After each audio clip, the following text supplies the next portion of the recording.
So welcome into HRT, because it's tea. You get it?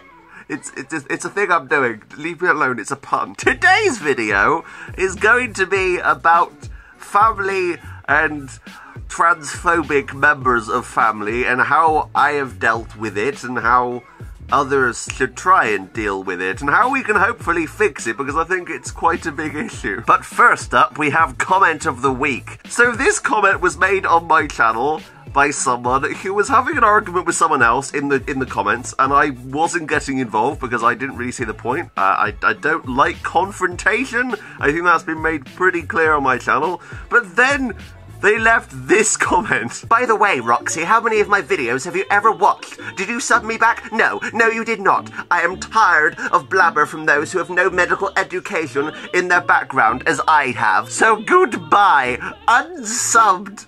This took me by shock a little bit just because I hadn't done anything to warrant this whatsoever. I was just sat here and then this comes up and I'm like, I didn't know you were subscribed. If you didn't know, YouTube doesn't show me all of the people that have subscribed. It even says at the top, only subscribers who share their subscriptions publicly are shown. So I'm sorry, I didn't watch any of your videos. I didn't even know you were watching my channel. Thanks when you did. I just play some sad music now.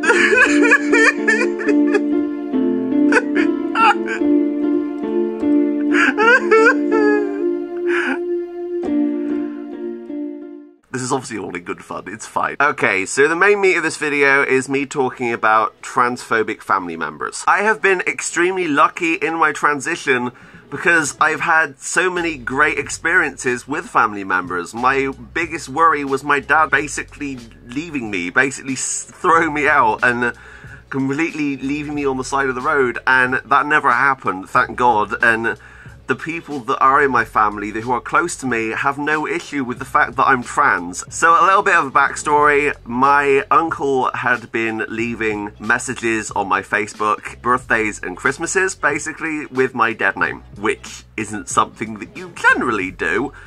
This is something that kind of upset me and was just like, wow, okay. And this wasn't like ages ago, this was this year. The worst was the fact that they sent a Christmas card to the house with my dead name on it. And to be devil's advocate here, I will say, if you have a problem with it, then fair enough. You can have a problem with me being trans. I don't care. The only thing that I wish that people would do was talk to the other person. Because if they had had a conversation about this subject, if they had sat down and understood what the whole transition was about, then maybe they wouldn't have this distaste or a negative attitude towards it. He literally will call me a woman when he thinks I am. And what designates that? What gives him the right to decide when he thinks I'm female enough? I don't personally understand that, and it's something, it's not like I've been ramming this down their throat the entire time. That's not how it's been. I haven't talked to them for years, and it's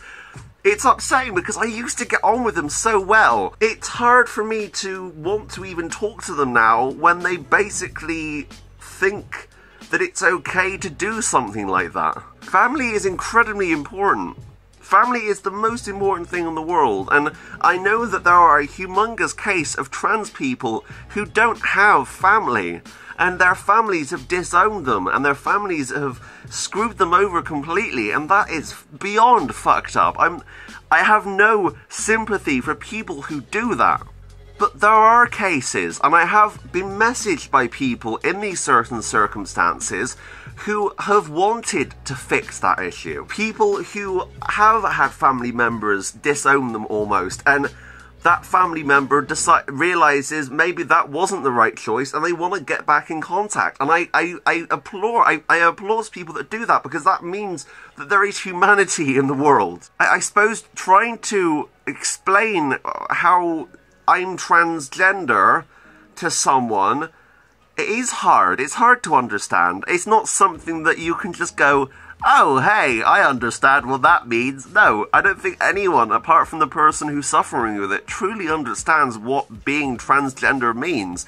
It's something that's built in from the day we're born, and at first we don't realize what the problem is because we're too young. We don't know what we should be feeling. We're just basically led into the world on false pretenses. It's only until later when we can finally start socializing with people in school and college and stuff like that is where we can finally see where our lives are different from theirs, and we can hopefully make that change to make our lives better. We aren't here to make your life awkward or hard. We are just trying to be happy in ourselves. What my uncle has done is small in comparison to what other families have done, but it still hurt. And I think talking about it is the most important thing in the world, because if someone else is going through this same issue that I am, hopefully it can help them. Because you know what? I don't hate them. I don't want to. I don't feel like my transition should get in the way of that. But when you go out of your way to be directly negative to someone, which you are by dead-naming them, that's not nice. Using male pretenses over and over again, while perfectly knowing that that's not cool, that's wrong. That is so wrong. I suppose it also brings up the case of people who get misgendered by complete strangers. Now that obviously can be hurtful, but I am not as bothered by that because that person doesn't know me. That person doesn't know who I am. I'm never going to see them again, and it shouldn't really bother you. I know it can be hurtful, it can be painful if someone misgenders you in public, but that isn't really the same case as someone who actually has been with you most of your life, or you know through family, or someone that is closer. And I think we do take it out of proportion a little bit, and I've already discussed my feelings on that. It's hard. Anywho, I'm gonna go watch K-drama and be a YouTube queen. Queen for life. Anyway, I love you guys. Thank you so much for watching. I'm gonna go, but until next time, that's me. Hope you guys like my Moonlight Sonata interpretation. Anyway, until next time, that's me. Out. Bye, guys.